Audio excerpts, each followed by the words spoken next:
Bootstrapping in America. Yeah, bootstrapping in America. Christy, we're back. Bootstrapping in America. Welcome to Bootstrapping in America, where we interview some of the hottest entrepreneurs in Chicago and beyond. Our guest today is Rob Sullivan, the co-founder of the international coaching and consulting company SullivanZyl. Almost 5 years ago, he was diagnosed with lymphoma in the form of massive tumors above his heart and in his neck. We're going to find out why he says that this was an absolute blessing. Please welcome Rob Sullivan. Thanks for coming on. Oh, thanks for having me. I am fascinated with your story, and I can't wait for you to sort of share this with everybody here. This could be my first interview that I've done that I'm concentrating really more on the person's story than the evolution of the company. But I think that's all part of it here, right? Absolutely. So I saw that you have a psychology degree and a master in advertising. So let's first walk through your career and how that got started. So my first job out of school was to work at Leo Burnett in advertising. I was basically denying my creative abilities. And I spent 4 years there, quickly made a transition from loving it to saying, I can't believe I don't get paid more to do this, and ended up shifting and became an options trader at the Board of Trade. So did you know him? No, we didn't know. He was at the Board of Trade. Oh, he was at the Board of Trade. Right, which I was at the SIBO. I know, but it's all in the same neighborhood. It's right across the street. I'm sure we've met each other at Cirrus Cafe or someplace like that back in the day. All right. So then what? So you traded on the floor. Right. And then after a year, I was diagnosed with narcolepsy. And so my dad is a doc at Northwestern, so I went through all the tests, but Western medicine was powerless to do anything about it. So that took me on a completely different journey to alternative medicine, and I found a healer who cured me of that. Wow. But the trading floor, as you can appreciate, is not a really good place to fall asleep. That is true. No. You do need to pay attention. attention. Well, it depends on who you stand next to. If you stood next to me, it'd be a great place for you to fall asleep, because then I could pick you off or something. I would have just leaned. Right. There you go. Oh my gosh. So what happened next? So what happened is this whole journey led to, I wrote a book early on about job search, and then it got into speaking. My dad was incredibly supportive through that. He was one of those people, who just was just genuinely interested in people and did everything he could to help. So it was amazing to have that kind of support. And made a lot of bad business decisions in my 20s and 30s, but eventually got into this rhythm of speaking and coaching, and I've been having the time of my life. So you've been doing that for like 25 years or something, right? Exactly. So that's amazing. So let's talk about how you started your most recent company, SullivanZyl. Right.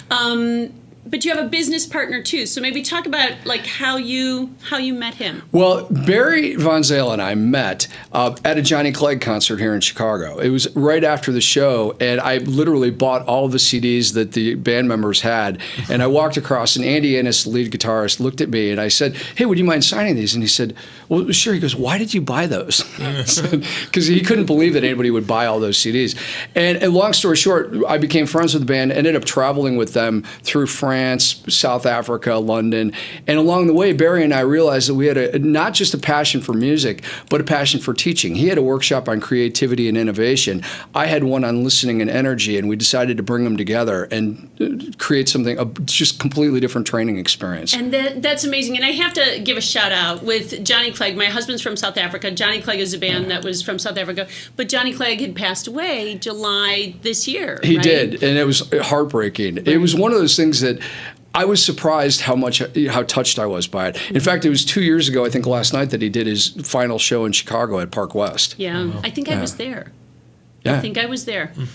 We had seen him. It's really he's a really phenomenal performer. Mm-hmm. So then you partner with, he was the drummer, Barry was the drummer, right? And so talk about sort of how that unfolded. So you guys realized you should be doing something together. Exactly. And so we had a lot of planning meetings and started putting things together and doing pilots. He's become somewhat of a poster child for the Henley Business School, which is out, very big in Europe. And we've just been having a ball doing it. We, along the way, joined forces with Jocelyn Ross, who I met because I host international travelers. And of the 900 people I've hosted, she is absolutely one of the most amazing. She speaks 4 languages, can charm anybody from a third world cab driver to a CEO. And so we said she needs to be part of the team. So what do you mean when you say you host international travelers? Well, like, what do you mean? Well, there's a website called couchsurfing.com, and there's 10 million people on that. So I've hosted now 900 people from 69 different countries. Okay. Wow. Yeah. Okay. So when you look at your co-founders, aren't they in different countries? Like, how do you guys handle that? Well, fortunately, we all love to travel. Okay. So we'll meet up in London, which is where we're thinking about more or less having our home base, because that's a place that we all go to frequently. Mm-hmm. But we also do planning meetings. Like Jocelyn and I are doing a planning meeting in Turks and Caicos in January, so that'll be fun. Okay, that'll be a lot of fun. Yeah. So your customer is what? Corporations or individuals? Mostly corporations. I do a lot of individual coaching too for executives and sales folks who need help with their communication style and want to make sure that they don't have any unconscious inhibitors, as I would call them. Sure. But mostly we work with companies. Okay, got it. So let's. So I want to kind of dive in a little bit into the content, right? Sure. That you guys focus on, and one of the things you talk about is the impact of being in the flow. So, right. So what exactly does that mean, and how do you get in the flow? Sure. Being in the flow is, people often refer to it as being in the zone. Mm-hmm. And it's that place where creativity and productivity are at their peak. So how do you get there? Well, one of the things, Barry, besides playing with Johnny Clegg, played with, Peter Gabriel and Robert Plant, and he spent a lot of time touring. And so a lot of what he learned, we teach in terms of upbeats, downbeats, rhythm. And then we apply that and say, okay, how do we do that at work? How do we take a downbeat, a negative energy situation, and turn it into, it may not be a full-on upbeat, but at least we can neutralize it. Mm-hmm. So I have to at least share this really quick. My middle daughter, I have 3 daughters, she went to a personal trainer, and she's an athlete, and he did an exercise with her that made her, it was just like slapping hands, okay. Right? Mm-hmm. And so, there's giggles and there's this and that, and he's like, no. He's like, you need to be in the zone. And by the end of that session, she was hitting his hands, because it's a mental mindset game, right? Absolutely. And that's kind of what you're talking about. Right. And you can get people focused like that, and not just individually, but as a team. And that's part of the whole thing, is how do you get teams to work together? Right. Got it. Okay. Very cool. So talk about agility and how that's a key to success. Well, it's really key, because, especially for entrepreneurs, because you've got to know to fail quickly or to pivot first. Mm-hmm. Second, you want to really be thinking, am I developing this product or service because it's something that I think would be cool to sell, or am I doing it because there's a real demand for the people that I want to serve? Mm-hmm. And then 3, it's really about not over planning. It's a lot easier to turn the wheels of your car when it's moving than when it's parked in your garage. Ooh, I like that analogy. Yeah. That's a good one. Yeah. I think when you look at, and I say this all the time too, but the top 3 reasons startups fail, the first one is that there's no customer need, right? Yeah. And that's exactly what you're talking about there. Exactly. All right. So let's talk about the power of storytelling. Oh, I love this. So how do you become a good storyteller? Well, it's amazing, because historically that's how cultures transmitted their stories and their history, but we've lost that ability. And so a lot of times people will share a story and people will either be left uninspired, or they'll be thinking, wow, that's amazing. And so it's all about the ingredients. And, for example, I had a client, 6 months unemployed. She wasn't telling her story well, but when we included the ingredients, she was an event planner. She had a job 2 weeks later in the height of the recession. Why? Because people could look at it and say, that's incredible. How did you do that? If you can do that for them, think what you could do for me. Yeah. That wasn't an accident. Okay, got it. All right. So people got to dig deeper, right? Exactly. Okay. So it's imperative. I love this one. I think this is really important. It's imperative to be a good listener. Oh. So talk about active listening. So if I do a workshop and I ask people what they mean by active listening, they'll say, oh, it's about eye contact. It's about leaning in. I'm sorry, I can have good eye contact and I can be leaning in and I can be thinking about my grocery list. It doesn't mean I'm listening. So active listening, if you dig deep into it, there's a lot of good stuff there, but it doesn't go far enough. There's a whole level of what's not unspoken that people need to pay attention to. We had a client, for example, that won a deal. It was a $500,000 deal that they were the underdog, but they won it because they recognized and resolved an unspoken objection. Okay. That's listening. Got it. And, the key thing there is, business development people in particular, we believe we're being paid to speak or not. If we believed we were being paid to listen, we'd make more money. Mm-hmm. I totally agree with that. Yeah. So how do you actually become or teach someone who's not a good listener today to be an active listener? One of the key things for me is listening for emotion. Am I paying attention to what's not necessarily being said? For example, I had a guy look at me one time and he said, well, of the 13 people on my team, only 2 are moving from good to great. It sounded like a data point, like if we're lucky, the snow won't stick today. Mm-hmm. But if you were listening for emotion, you would have heard disappointment. So when I said, that sounds frustrating, I didn't try to solve his problem. I just played back what I heard. He looked at me and he lit up and he's just like, it's maddening. I was like, whoa. That would never have happened if I had gone the typical sales route and said, oh, well, we're going to work really hard to solve that problem. Right. No, I got that you. answer too. Yeah, it's brutal. Yeah, so to connect on emotion. Can we get Tom to connect on emotion? Sure, we could try. My co-host, another show. All right, so let's talk about managing distractions because I feel like we're all sort of multitaskers, and while that can actually make you less productive, right? We do have a lot of distractions. So I'm glad you said that. Multitasking is a myth. Mm-hmm. So the key thing here is boundaries. Do we have good, healthy boundaries so that when people come and interruptions show up, are we allowing it to ruin our flow and to ruin the rhythm that we've created, or are we protecting ourselves so that we do things in the amount of time that they really should take? That doesn't usually happen, and it can happen at a corporate level too with departments. I had one department that I worked with. They literally were trying to be good corporate citizens and being team players and helping other people when they had downtime. But the problem is, if you do a favor for somebody and you don't have a boundary around it, it becomes an expectation. Oh, there you go. There you go. So how do you change up those distractions in a healthy way, though? Like, how do you actually try to minimize those distractions? A lot of it is having the honest conversations with somebody. So if somebody comes in and interrupts, to be able to look at somebody and say, this is important. I want to give you my entire attention, energy, and focus. Let me finish this and I'll get back to you. Okay. That's good. That's a good response. That's a good tip.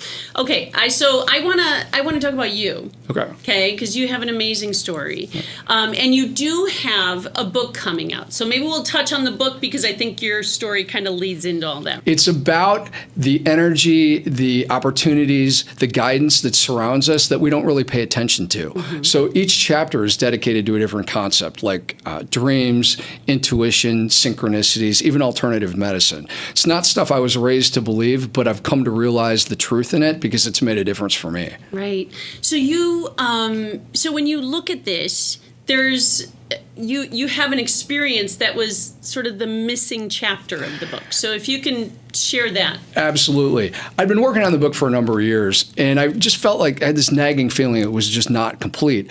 Lymphoma, that was the missing chapter, because I realized then that everything I had been writing about, it was literally as if it had prepared me for that journey. Now, I'm not saying it was a picnic, but there were things that I learned along the way about energy and intention. For example, people talk about battling cancer. I wasn't battling anything. And I knew in my heart that I wasn't supposed to be doing that, that it came to give me a gift. And so my intention was to walk with it, to learn from it, master the lessons quickly, and get through it as fast as I could.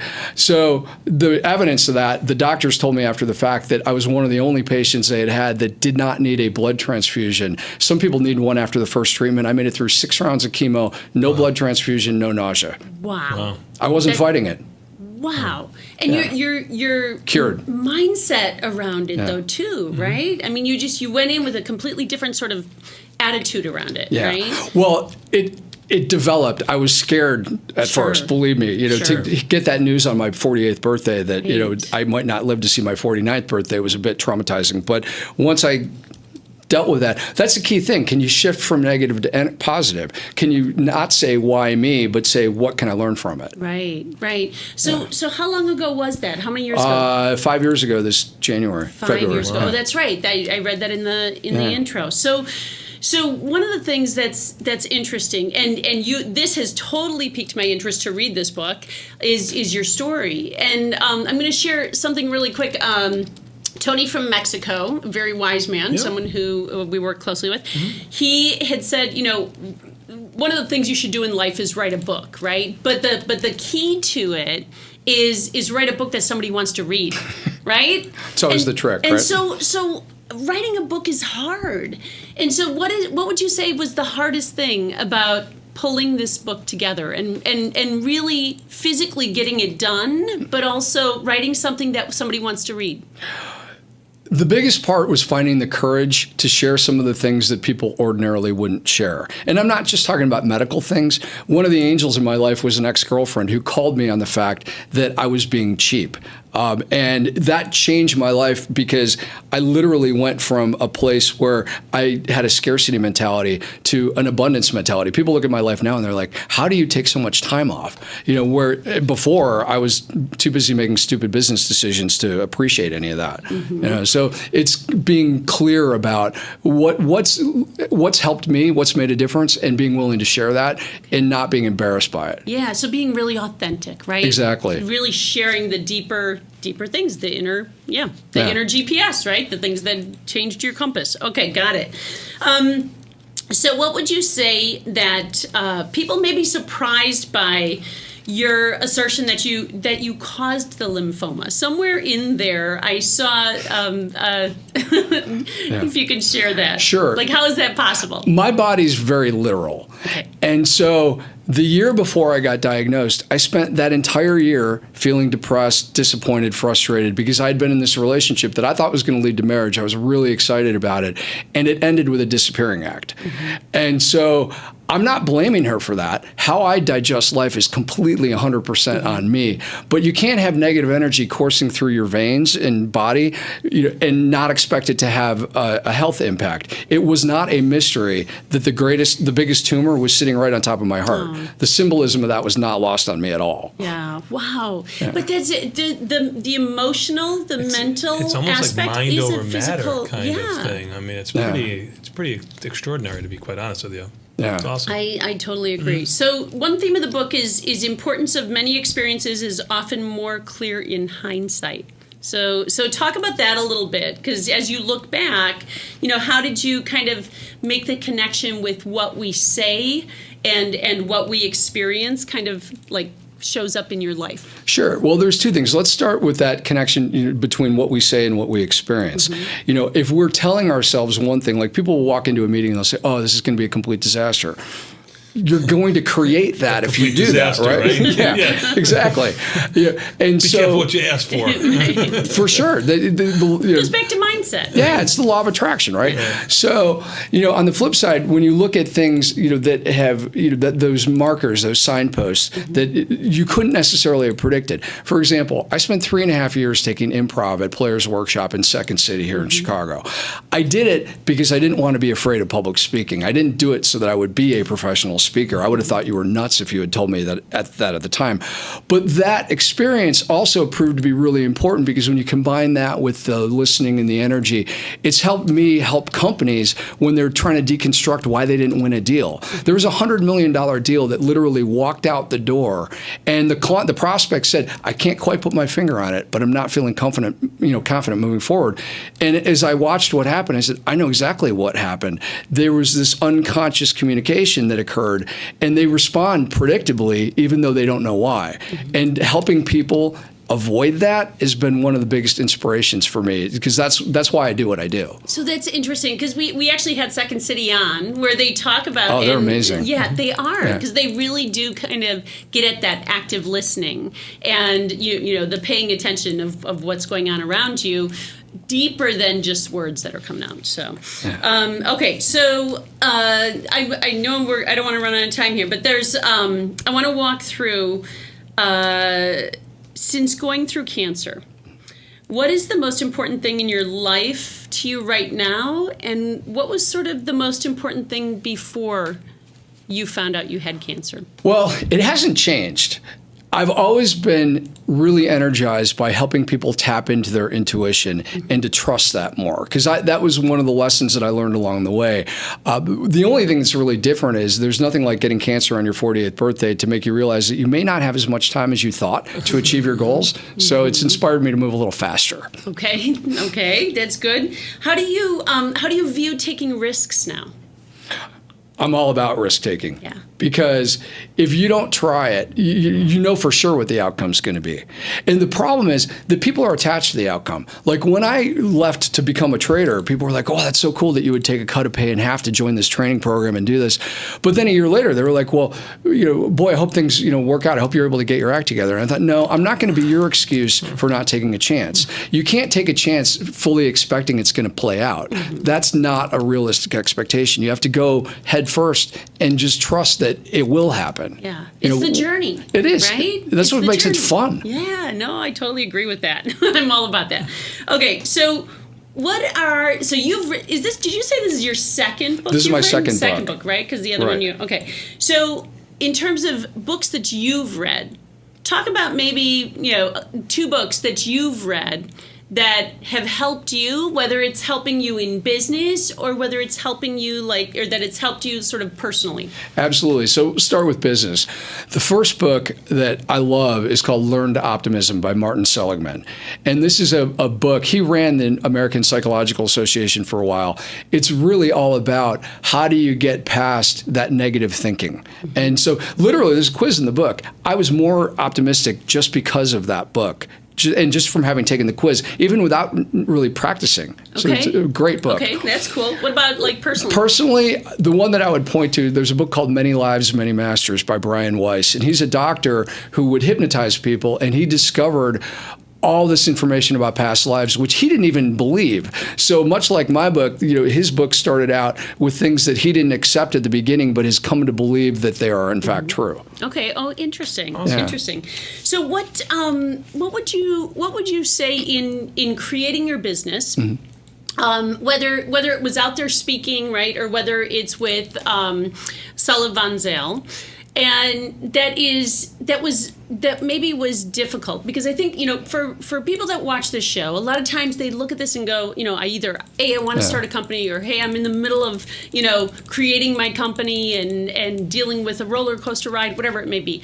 Is there anything you can share that was sort of a learning or just a piece of advice about creating a company, running a company? The best piece of advice I could share would be that when you take the first step, the universe meets you more than halfway. You have to get engaged and you have to be motivated to do something and not be attached to the outcome. Because the things that I've done, I couldn't have predicted this. It makes sense in hindsight. They were signposts on the journey every which way, but it's not like I planned it. And if you go 100 miles an hour in a direction and you have focus and you're passionate about it, you're going to end up in a good place. It might not be where you thought, but you'll end up in a good place. Yeah, for sure. So one of two more quick questions. Sure. Where do you think you got your entrepreneurial spirit from? My great-grandfather. He was a catcher with the White Sox, and he invented the chest protector. So I have to go back. I never met him, but it's changed many of my business interactions, just because he sold the patent. And he knew he never should have done that. The patent? He Oh, sold yeah. the patent. Wow. Oh, Yeah, it's brutal. We probably have a private island somewhere now. Right. Oh, man. Oh, that's interesting. So one of the things I wanna make sure that I highlight is, when does your book come out? Because I want to make sure that I dive in and read it. It will be out as soon as 2020. Okay. We say that because right now, as you may know, publishers are not marketers; they're more or less printers. And so, if you don't go there with a big platform and demonstrated support and pre-sales, they're going to throw it against the wall and nothing's going to happen. That happened with my first book. It's not going to happen with my second. No, Got good it. for you, man. Well, and so where can somebody find out more about it? Because I saw that you can actually sign up to get updates. Absolutely. Signpostbook.com is the best place to go. Okay, perfect. Awesome. And where can somebody find out more about SullivanZyl if they want to check that out? SullivanZyl.com. Okay, Awesome. that's perfect. Thanks so much for joining us and sharing your story with us, Rob. Oh, thank you.